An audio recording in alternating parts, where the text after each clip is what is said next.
Hello, in today's video we will be looking at some stories from r/am_I_the_asshole. Because, well, it's a good day to be judgy. Am I the a-hole for telling somebody to clean up my trash and leaving the restaurant? I was at Chipotle for lunch today and I was sitting at a 2-person table by myself. I finished eating and went to get a refill and 2 girls were sitting at my table. I told them that I was still sitting there since I still had 20 minutes of lunch left. They pretty much ignored me and said there's no more open seats. So I said F it and started to walk away when they said, "Are you gonna throw away your trash?" Which I replied, "It's not my table," and left. Am I the a-hole? Am I the a-hole for naming my dog Askim? 8 years ago I got a gorgeous Chug. While extremely high I decided that the greatest dog name ever thought of is Askim, because when people ask me his name and I tell them, about 50% of the time they'll awkwardly bend down and ask my dog its name.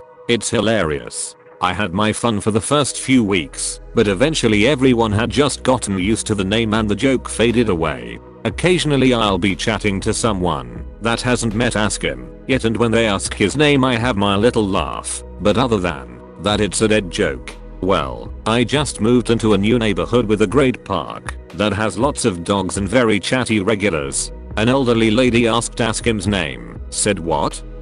So I repeated myself and she turned to my dog and asked him his name. I quickly explained, but instead of getting the usual chuckle she became extremely upset and felt very humiliated. Since then a couple of people at the park have approached me and told me they heard about my joke and that they didn't appreciate pranks in a nice family park. I honestly don't get it, but since the people that have reacted well to my dog's dumb name have been friends, cowhawkers, and family, and these strangers are having a very different reaction, I'll accept your judgment on it. Edit. It's always a little jarring to wake up to 650 plus notifications. I'll go through them at my own pace throughout the day. I should have been clearer, but I guess I didn't know how to spell it out until I saw you guys suggest it. I absolutely think that the reason for her reaction is that I made her feel foolish, and she undoubtedly thought I did that intentionally. This is a pretty close-knit community, and she sought support from her friends, who just took her distress at face value and confronted me about it. The truth is that I say the word Askim multiple times a day. I'm aware that the name originated in a joke, but at this point it's just a thing I call my dog. When going out I'm not looking for new victims or inviting people to get tricked, and I wasn't trying to trick her. It was small talk, and I didn't even think about it until I got a negative reaction. It's been pointed out that elderly people can feel really insecure about their diminishing faculties, and I know from personal experience that it's very true. I really like the idea of posting an explanation on the community Facebook page, especially now that I know it's Turkish morning and that it's a town in Norway and neighborhood in Sweden. Am I the a-hole for refusing to give my stepdaughter my late mother's ring that's traditionally passed down mother to daughter? My late mother handed me down a ring that her mother handed down to her, and so on. It's been in our family for over 6 generations. Without going into too much detail, our ancestors had some pretty amazing lives, and there is a lot of Masonic lore woven into my mother's side of the family. It's obviously very mysterious and fascinating, but I don't and have never known much, and there are no family relics of which to speak other than this ring. My stepdaughter is in her 30s, so we are talking adults here, not children. I have been in her life for 24 years. I would say we are very close, and we do a lot together. She introduces me as her stepmother and I introduce her as my stepdaughter, but we get on and are close confidants of one another. Before my mother passed away, she asked me to do what felt right to me, whether that was giving the ring to my stepdaughter or whether that was it being buried with me when it's my time.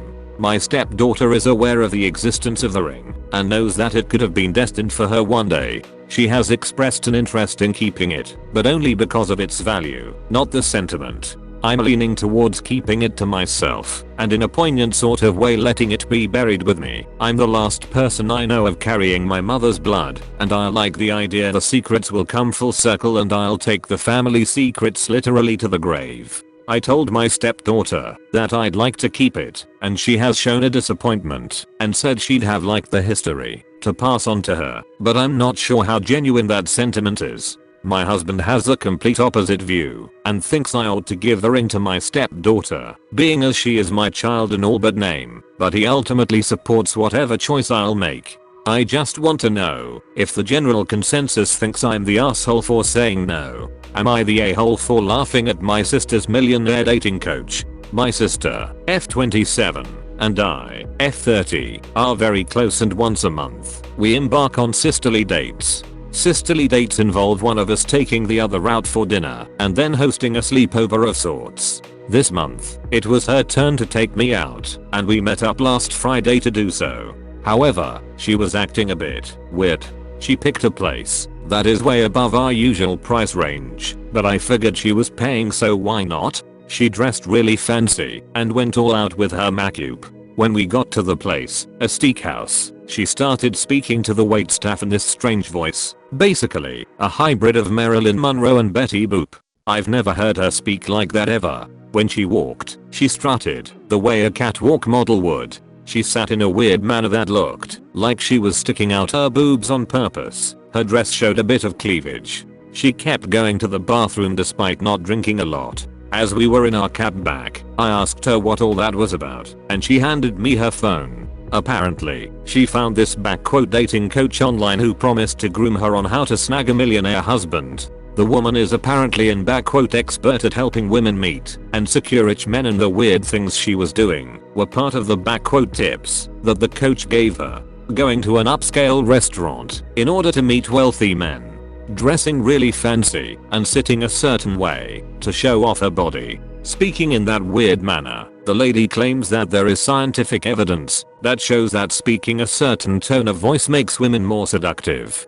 Going to the bathroom constantly as a means to show herself off and get the attention of the men in the establishment. After she explained this to me, I laughed so hard tears almost started rolling down my face. I told her that the lady seems like a fraud and that her advice is ridiculous and not to waste any more money. The coach charges a couple $100 a month for her expertise. My sister seemed offended by what I said and didn't bring it up all through the weekend and hasn't spoken about it since. While I think the millionaire dating coach is a fraud, I worry that I might have hurt her feelings and want to apologize. Am I the asshole? TL. Doctor, my sister is spending hundreds of dollars a month of a millionaire dating coach and I might have hurt her feelings. Am I the a-hole for getting mad at my GFS family for them billing me for part of a vacation? So my girlfriend and I, both in our 20s, got invited to go on a vacation that her brother's wife and their 3 kids, all ages 7 and below, planned to go on for 12 days.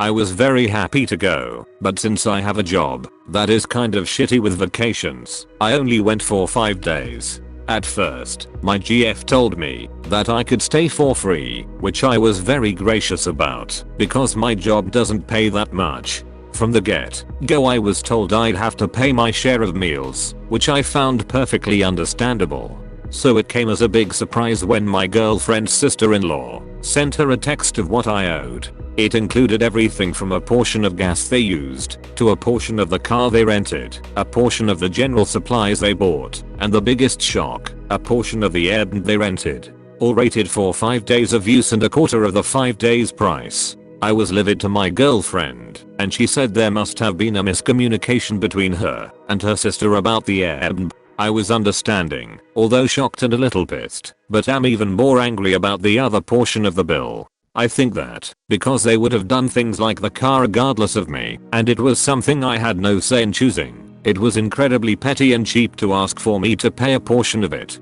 There's also the fact that they make over 6 figures, and I'm a recent college grad struggling to make ends meet in my first real job. It also pisses me off, because when a GFS family invites you on vacation, there's an unsaid expectation that they'll foot part of the bill. My original plan was only to take them all out for dinner one of the nights, and to pay for my food for the rest of it. I haven't brought these thoughts up to my GF yet, because I don't want to seem like a cheap asshole. So, am I the a-hole for not checking with my step family when I booked my wedding date? My fiance and I recently set a date for our wedding. Before we did this, we asked our closest family and friends if they had any scheduling conflicts with the dates we were considering. My dad and his wife Danielle said they had no scheduling problems. We are also planning to invite Danielle's kids, parents, and siblings, though I didn't discuss a date with any of them in advance. I don't know Danielle's family that well, and if they can come that's great, but I won't be too upset if they can't. My dad and Danielle had assumed that I had checked with Danielle's family too, but have found out that I didn't, so now they and Danielle family are mad at me. Danielle's daughter can't come because she has a work conference, and Danielle's brother and sister-in-law have another wedding to go to. I'm not upset. You can't make a date that will work for everyone. My dad and step family are saying I was in the wrong for not checking with the step family before I booked the wedding, but I didn't check with them because they are not close family. I wouldn't have changed the date for them, so there was no point in asking. My dad and Danielle have this expectation that I'll accept Danielle's family as my own. So to them, not checking with Danielle's family is equal to not checking with my own siblings and grandparents, but I don't see my step family on the same level since I don't know them well. Am I the asshole for not checking if my step family was available for the wedding? Thank you for watching. Please like, comment what subreddit you will like to see stories from, and please subscribe.